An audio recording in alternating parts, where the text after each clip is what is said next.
And welcome back. As you can see from the affectionate thumbnail I took painstaking efforts to make, I'm talking about Daredevil Season 1. Now, why am I doing that when it's been out for God knows how long? Well, I am one of those rare schmucks that don't have a Netflix. My girlfriend has it, though, and we've been basically binging all the Netflix shows, the Marvel shows. And now that they're being, canceled and basically going to be over at Disney eventually. Not the shows themselves, the characters, though. I figured, and this was before this cancellation started. I wanted to, when we started watching, I'm like, I wanted to actually review these at one point. So, yes, I'm God knows how late on them. Hopefully by the time I get to, we get through all of them, like Punisher Season 1 and Punisher Season 2 and Jessica Jones Season 3 will be out. Till then, though, let's start with the OG here. We got to talk about Daredevil Season 1. For me, right now, it is either Daredevil Season 1 or Daredevil Season 2. I think I like it. I like Daredevil Season 2 a little better at this point. But for me, Daredevil is more or less the crown jewel of Netflix, the Netflix Marvel shows. It is the only one that does not really have anything wrong with it. There's nothing inherent. There might be an episode here or there that's a little that isn't quite as good, but ultimately, first off, it's the only one I can think of that doesn't have anything really wrong with it. I can't think of any negatives about it. But also, just how well the show has brought these characters to life. It made them feel like real people. Made it feel like it is just its own unique thing. And made us actually just, I'm trying to, it's hard to put it into words, but just made us realize, holy shit, superhero TV shows can be dark and adult, because these shows are more or less R-rated shows. That's the thing. They are more or less R-rated shows. You don't see like TNA. You don't even get an F-bomb. But these are topics R-rated. There are suggestive scenes. There are sex scenes. So ultimately, yeah, it's one of those things that this is a show that took itself seriously. It can still be funny, but it's still action. It's got great storytelling to it. The mysteries that ultimately are going on, how it all leads up, it's just beautifully handled. And then and nowhere is that better shown than in the Daredevil Netflix series. I mean, is it Charlie Cox or Brian? No, it's Charlie Cox. Yeah. I like Daredevil and Matt Damon, but Charlie Cox is Daredevil right now for me. And I like Michael Clark Duncan's Kingpin, but holy crap, Vincent D'Onofrio is a scary ass man. And why that is not because he's just horrifying and evil, but because he's human. Why Wilson Fisk is one of the best villains, probably period, on like TV, is because of because we actually get to see where he comes from, why he's somewhat the way he is, what basically made him him, and we get to see all those human elements, that make up this monster of a man. He is an evil human being, but there is a human being underneath that evil, where you still find yourself sympathizing with him. When he's meeting Vanessa for the first time, you can tell that he likes this girl, but he does not do this at all. He does not interact with people like this at all. It's very difficult for him. So when you see her find him endearing and try, actually agree to go out with him and find them falling in love with her, you genuinely like that relationship.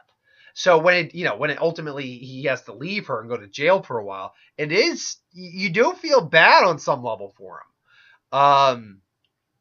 It's not like you're like, ha ha ha, he got what he deserves. Like, no, it's like, in one sense, yeah, it's one sense you're like, he got what he deserved because he deserved that. But in another sense, you're like, part of you wanted him to win. Part of you wanted him to win. But at the same time, you're like, no, he can't win. He's the bad guy. We know he can't. And it's the same with some of the other villains we had in there. Not the same as our. Well, actually, was it Wilson? Oh shit, what was his friend's, his only actual friend? Hold on, Daredevil. Might as well get this up now. Daredevil Season 1. Wesley. That was it. It was Wesley. I loved Wesley. He is that perfect. He's not just that right hand man initially. He is, or he was, should say, he was Wilson's actually. He said Wesley is not just my assistant. He is probably my best friend, and you see that in scenes where he is. Ooh, 1 second. Is that cat? No, screen right. Let's see here. Wesley. I'm pretty sure it was Wesley. Give me a second here. Yeah, Wesley. You see that in scenes where Wilson's like just doesn't know what to do, and he's actually scared, and he's kind of lashing out, and then he like brings Vanessa in. It's like I told you, I know what's good for. It's like to be in all fairness. I don't think that's always the case. With respect, I don't think it's always the case. And you see that when Vanessa gets poisoned, it's like he's there for him as a friend. And when he gets killed, they find him. He's there. He's just mourning his friend. He's just there with his body. He's mourning his friend. And again, not only is Wesley a character, but it goes to add more depth and actually some sympathy to Wilson Fisk, where you're like, this man, this evil man, generally does have people he cares for and who care for him. And I love that scene too, where it's like Daredevil, where Matt Murdock goes to the priest and he says, I met the devil today, and what'd you find about? I found out that he has someone he loves, someone who would mourn him if he died, and I realized I don't know if I can do it. And just perfect segue. I was saying, like, Charlie Cox. Look, I liked Matt Damon's Daredevil, but Charlie Cox right now is Daredevil. He's first off, physically speaking, he's in shape, but he's not like jacked like a superhero. He looks like a fighter, as Fisk says in season 2, the son of a boxer. You hurt Vanessa, you embarrassed me. I just like imitating Vincent D'Onofrio as that. Yes, that was the plan, to have you killed, but plans change. Sorry, that's season 2. We'll get to season 2, because that right now is probably my favorite season of any of these right now. But yeah, when you see him with his shirt off, or when he's wearing his outfit, his uniform, his suit, he's got a boxer's physique. That's what he has going for him. And they do a great job with Matt in season 1, showing the duality of what he's doing. That he feels he needs to be doing it, but he knows he has a life too, and he enjoys enjoys his friends. He cares about his friends, so he tries to maintain what he's doing. But at the same time, it's kind of like it's a Michael Keaton and Tim Burton's Batman. It's like, sometimes I don't know why I have to. It's just something I have to do. Why you? Because I can. Because no one else can. That's basically it. He felt it was his duty to try to help the city because he had the abilities that will allow him to do that. And I love the fact that we see the duality of what's going on with that. And talking about Matt, you can't talk about Matt without talking about Foggy. I remember Foggy, again, Jon Favreau in the original Daredevil, in the Matt Damon Daredevil, and Foggy was fun. I liked it, because I like Jon Favreau in general. He's quirky and funny. But this, to me, is Foggy Nelson also. He's quirky, but he also, loves his job and doesn't want to lose his job. Or, not be a lawyer. Even though he says he'd probably run a butcher shop otherwise. And he has no qualms about, telling Matt about what he thinks he should do. The episode where he has to confront Matt, or he finds out Matt is Daredevil, and basically the duality of it, or duality, the struggle that he has with the whole idea of Matt and everything along those lines of what he's doing, and how Matt's been lying to him all this time. But at the same time, watching him, like, Foggy is like, you really expect him to tell you something like that? Like, you would have tried to stop him, and, he wasn't going to have that. Plus, less people know the better. Claire and Karen. Claire is basically the Coulson of the Netflix universe I think up until Jessica Punisher. I think I haven't watched Punisher yet. Because she's basically in every one of the seasons, every one of the series on some capacity. She's actually quite prevalent in the first and second season of Daredevil, more so than I think the first one actually.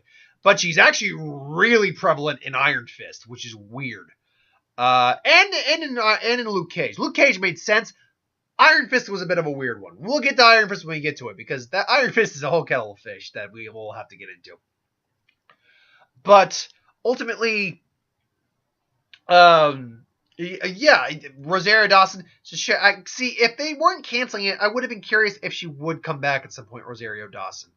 But ultimately, yeah. If she wouldn't come back, it's fine. I don't know how they left her character off, honestly, so I'll have to see that.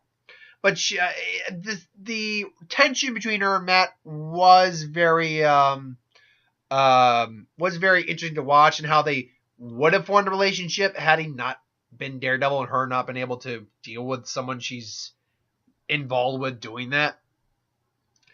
And see, Paige, I will say this. If there's any criticism is the good term, not complaint. If there's any criticism I might have, is that Paige, obviously it's it was part of her arc to eventually, be a investigative journalist. But she really had a bad habit of sticking her nose in where it didn't belong, to the point where it got Ben Urich, who has played great in this as opposed to the original Daredevil. Again, I'm saying original Ben Affleck one. Daredevil. Where got him killed. Her nosiness got him killed. So, and we continue to see that throughout it's the Daredevil season 2. I'm sure we see that in Daredevil season 3. I know there's one episode in season 3 that is devoted completely to Claire. And I hear it's, while a good overall episode, it ruins the flow of things. So ultimately, Claire grows on me after a while, and at first I think, yeah, she's gonna go with Foggy. They make sense, but I'm like, no, I guess they're leaning towards the Matt relationship with her. But no, that goes south in season 2. So, and Defenders didn't help it either. So ultimately, what can you say about that? The introduction of the Hand. We know the Hand are like a big proponent of the Netflix series, and as we get more into the reviews of the other seasons, I will explain the problems I have with the Hand. But the little we do get of the Hand in season 1 is good. The little we get in there is definitely good. Gao particularly is an awesome character. Gao is just a fun character, and then you got the Warden from Shawshank as the as like his accountant, Miss Fisk's accountant. That was always fun to see that guy's character. What is his actual name anyway? What was his name? Is it Peter No, it's not Peter McRobert. Hold on. I'll recognize his name because he got killed in the last episode. So let's see. There was or was it Benjamin? No.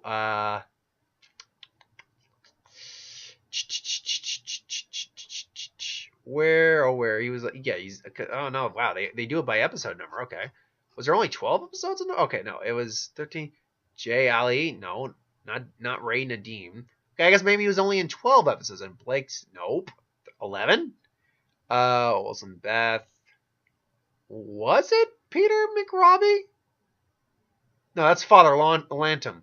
Where is that? Where's the guy who played? I don't know the actor's name right off the top of my head. Okay, hold on. I will find this, folks. I know I'm stalling right now, but this is bothering the hell out of me right now.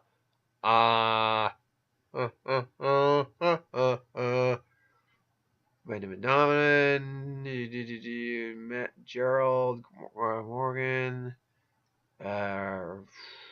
Bob Gulton. That's it. Bob Gulton. Leland Owsley. He's in 9 episodes. Okay. Yeah, Bob. He's fun because he's the kind of that quirky, comic relief-ish kind of guy. At the same time, he's part of them, but he's like, oh, I'm gonna just be sarcastic. It's like, oh, great, thanks for this. And it worked because I like that actor a lot. Then you have, oh god, shit, who played Stick? Stick was it? How many episodes is Stick in? Shit, who plays Stick? The actor who plays Stick. I gotta tell you, the actor they got to play Stick is, I love Stick. Because he really is that kind of, no, it's about the war. He is a hardened warrior. And he's just such an asshole. But you get why he's an asshole. You really do. Scott Glenn. And I've seen Scott Glenn in other shit, too. Wait, was he in... oh, God. Think of the name. Oh, God. Zack Snyder. Sucker Punch. Was he in Sucker Punch? Because he looks familiar. Sucker Punch. Yes, he was in Sucker Punch. He was the wise man in Sucker Punch. I knew who he was. Let's see, the Grizzly Maze, Mara. Yeah, I love Stick. Absolutely do. Apparently he's in Castle Rock too. Cool. Just that one scene where you get introduced to things like, oh, you like ice cream? Well, shut up and eat it. So yeah, Stick is just an ass, but you like him because he's an ass. Like, I bet it's that the taste in German crap. Like, take this pissy beer, for instance. You see him feels he has like silk sheets, really. And you get the almost father-son relationship with him and Matt. You do. So it is almost like an abusive dad relationship. But ultimately, yeah, you see why Matt can't go. And you know why Stick is both right and wrong for what he's doing. And why Stick kind of... I love the end fight, too, on that episode with him and Stick. It's like Stick doesn't get his ass kicked very often. So when Matt does kick his ass, it's like, you see him like, is there any there's hope for you yet, kid? And then you just see him, it just leaves. Like, whoa. I love that. And then, of course, you get the last... you get the end finale where they do capture Fisk. And you get to see the Daredevil actual suit. The actual Daredevil suit. And I'll admit, I think it's the head part that does it, at least in the first form, because they do change the mask up after he gets shot in the head by the Punisher. I think the head's the problem I have with it, because I think it's almost too round in the front. But ultimately, it still looks good. And you gotta talk a bit before we end here about the action sequences. The choreographer for Daredevil knew what the fuck he was doing. That first hallway fight in season 1 is just, first off, it feels you're there. Because you see Daredevil and you see Matt having to take a breath, just like,